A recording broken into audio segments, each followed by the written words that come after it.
Yo, what's going on? It's D-Man, you already know. Bringing to you some NBA 2K15. Today, we're rocking that JRC. And in this video, I want to talk about 2K16 and what I want from JRC, assuming that it's coming back. And I'm going to keep this strictly JRC, man. Not gameplay, not crew mode, not my player, my career, or what have you. I just want to talk about JRC, assuming that it's coming back, and what I want to see from it. So let me go ahead and jump into this.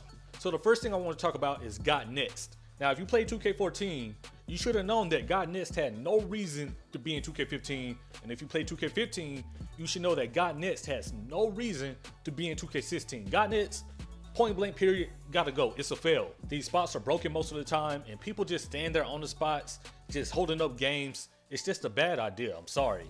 Another thing is, there needs to be a direct entrance to the JRC. Why is it when you go to my career, load up, the park or whatever, and you see the park, you see the stage, you don't even see the JRC. I still see people leaving me comments saying, how do you get to the JRC? It needs to be an entrance from the menu. No going into the park and then going to the JRC. It's a waste of time.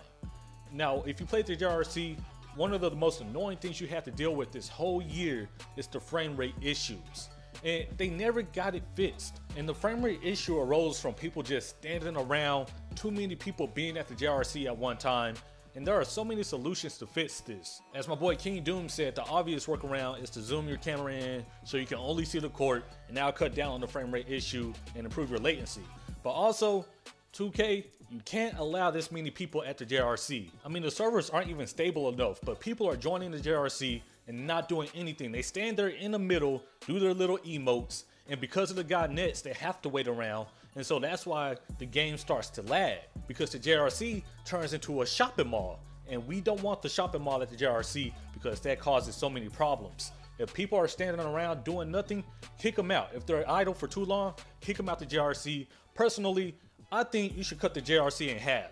There should be 2 courts per JRC, and they both need to be facing the wall, because if you didn't know, the side that's facing the wall, facing away from the people, that side doesn't lag because it's not that many people on the screen. Personally, I just want matchmaking 5v5, no people standing around, no people showing the emotes, because that just causes way too many problems. Now, one thing I do not like at the JRC is the affiliations. To be honest, I think the affiliations are a good idea for the park. I mean, you take away some of the boosts. I mean, some of these boosts are just crazy. But you rearrange the boost, the affiliations are good for the park. And then at the JRC, I think they should be stripped. Mainly because before 2K15 came out, this is how I thought it was going to work. You join the park, you have your affiliation boost, and then when you come to the JRC, you kind of combine those boosts and you all play together. So you can have, 2 Sunset Beach ballers that can shoot, 2 Rivet City guards that can probably get boards and dunk on people, and then you can have an Old Town dude as a point guard with the playmaking ability. That's what I thought the JRC was going to be like. And of course, 2K would probably tell me, you can always play the stage with your friends, but I don't want to play the stage. If you play the stage, like the only way to win there is to cheese. That's all people do at the stage. Nobody wants to deal with that. So I think affiliations for the JRC has to go. And also, you can have 5 Rivet City ready to play, 1 Old Town Flyer on the Got Next holding up the whole court. And once again, that's just increasing wait times. So my solutions for affiliations: either just get rid of affiliations for the JRC, which is something I prefer because I can play with whoever I want to play with, or you can have affiliations for rival days only, which is also something I wouldn't mind. Throughout the week, play with who you want to play with, but on rival days, you gotta play with your same affiliation. Or you have this whole rep system. Maybe you could have a type of reward saying, you don't have any more restrictions due to affiliations. I think that would be dope too. I would like that better than the mascot, to be honest. Now, while we're on the rep system, let's talk about that rep bar.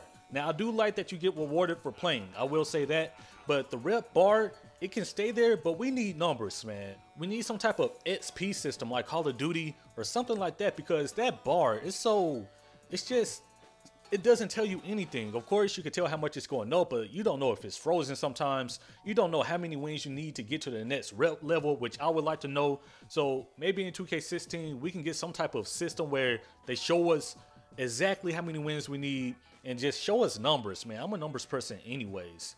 So the next thing I want to talk about are rage quitters, because they're the most annoying people on NBA 2K15 next to cheesers. Now I've heard Ronnie and LD talk about, you know, the DNF percent is way low at the park, way lower than any other 2K.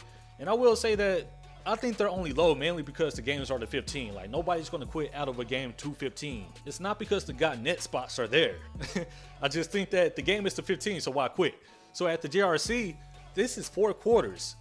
Now, a lot of people leave by halftime because they're getting blown out. Like, I play with a squad, and I know a lot of people would say, well, just don't play with a squad. But why would I not want to play with my friends? I'll play with a squad. Most of the time, we blow people out, and they just quit. And so when people quit, when the whole team quits, the game needs to end, because playing the CPU is annoying, mainly because the CPU can be better than the users, and nobody wants to deal with that. And also, we've already won the game, so what's the point of playing them? So that's why I believe, and I think you need to penalize people for quitting. Take away more rep, take away VC. If we make a team quit, give us more VC, give us more rep, give us something. Like, it just seems like the JRC is a waste of time sometimes, but I just want to play 5v5 with rules. That's all I really care about. Now, before I get on to my little list, you know, I have a bunch of little things I want to talk about, but I also want to talk about private recs and private parts, private lobbies in general, because we used to have this on previous 2Ks, but we don't have it anymore. I know a lot of people want this for competitive 2K and stuff like that. I don't even care, man. Sometimes I just want to play the homies. I used to do that on 2K13. My homie would have his 3, I have my 3. We'll just link up. I know a lot of people challenge me. It's like, yo, play my squad at the JRC. It's like, bruh, we have got net spots. I cannot play your squad unless you magically hop on. And that's just rare. It's not going to happen.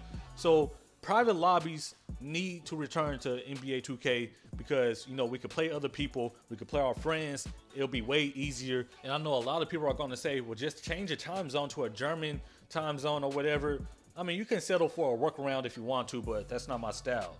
So I want to talk about a lot of little things that are missing from the JRC. The first thing is that badges don't display at the JRC. Sometimes I want to see if Deadeye activated. Sometimes I want to see if Limitless Range activated, but we never know because badges never display. And I would like to see that come to 2K16 if the JRC returns. Another thing is, you cannot bow out at the JRC. I'm not even lying. You cannot bow out at the JRC. In this gameplay I'm showing you right now, Godzilla, quote unquote, bowed out, but he continued to play the game. Bruh, I don't even have to elaborate on that. Another thing is difficulty. Superstar Sim for the JRC or Superstar Default. And I only say that because the JRC is supposed to be Sim basketball. You have rules, you have 5v5, and I think it should be more difficult than the park and stage. Recently, 2K released patch 4, and now the JRC is nothing but a 4-quarter game of the park. And that's why I just play the park now, because I might as well, right? Difficulty needs to be turned up at the JRC. Make us work for baskets. Like, it's too easy. Like, 2K is just too easy now. I don't get it. But anyways, we need more settings for JRC courts. Old Town got a new park. The park has all these different settings. The JRC, like, let us get some new courts, man. I know I want to play at that Jordan hangar. Maybe, you know, you could bring that over, or we can have something like the Jordan hangar for the JRC. Just different courts for the JRC, new skins. I think that would be dope. Now, that's all I have to talk about right now, and I'm only saying that because I ran out of time. But just know that, of course, I'm a crew head, but I don't mind playing something with crew elements. Crew was broken. I get that. I know that, but I still want to play a legit 5v5 mode, and that's what we need in 2K16. Peace.